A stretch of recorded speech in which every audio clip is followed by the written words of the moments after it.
राधे कृष्णा दोस्तों, आज मैं आपके लिए एक बार फिर से लेकर आई हूँ पितृपक्ष की एक बहुत ही सुंदर कथा। तो अगर आपको ये कथा पसंद आए तो प्लीज़ वीडियो को लाइक करिएगा, शेयर करिएगा और चैनल को सब्सक्राइब भी करिएगा। राधे राधे। पितृपक्ष की पौराणिक कथा के अनुसार जोगी तथा भोगे दो भाई थे। दोनों अलग अलग रहते थे। जोगी धनी था और भोगे निर्धन। दोनों में परस्पर बड़ा प्रेम था। जोगी की पत्नी को धन का अभिमान था, किंतु भोगे की पत्नी बड़ी सरल हृदय थी। पितृपक्ष आने पर जोगे की पत्नी ने उससे पितरों को श्राद्ध करने के लिए कहा तो जोगे उसे व्यर्थ का कार्य समझकर टालने की चेष्टा करने लगा, किंतु उसकी पत्नी समझती थी कि यदि ऐसा नहीं करेंगे तो लोग बातें बनाएंगे। फिर उससे अपने मायके वालों को दावत पर बुलाने और अपनी शान दिखाने का यह उचित अवसर लगा।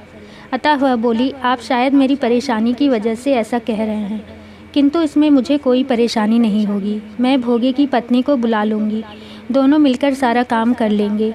फिर उसने जोगे को अपने पीहर न्योता देने के लिए भेज दिया। दूसरे दिन उसके बुलाने पर भोगे की पत्नी सुबह सवेरे आकर काम में जुट गई। उसने रसोई तैयार की, अनेक पकवान बनाए, फिर सभी काम निपटाकर अपने घर आ गई। आखिर उसे भी तो पितरों को श्राद्ध और तर्पण करना था।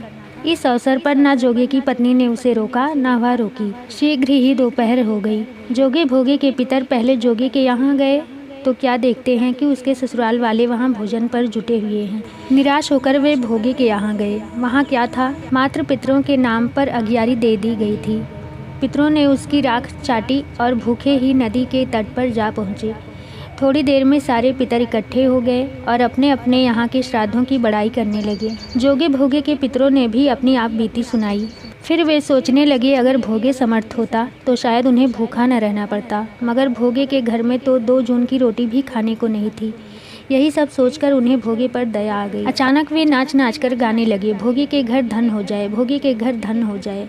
सांझ होने को ही भोगे के बच्चों को कुछ भी खाने को नहीं मिला था।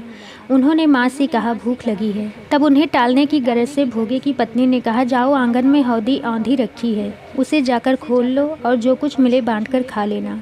बच्चे वहाँ पहुँचे तो क्या देखते हैं कि हौदी मोहरों से भरी पड़ी है। वे दौड़े दौड़े माँ के पास पहुँचे और उससे सारी बातें बताईं। आंगन में आकर भोगे की पत्नी ने यह सब कुछ देखा तो वह भी हैरान रह गई। इस प्रकार भोगे भी धनी हो गया, मगर धन पाकर वह घमंडी नहीं हुआ। दूसरे साल का पितृपक्ष आया। श्राद्ध के दिन भोगे की स्त्री ने 56 प्रकार के व्यंजन बनाए। ब्राह्मणों को बुलाकर श्राद्ध किया, भोजन कराया, दक्षिणा दी। जेठ जेठानी को सोने चांदी के बर्तनों में भोजन कराया। इससे पितर बड़े प्रसन्न तथा तृप्त हुए। राधे राधे।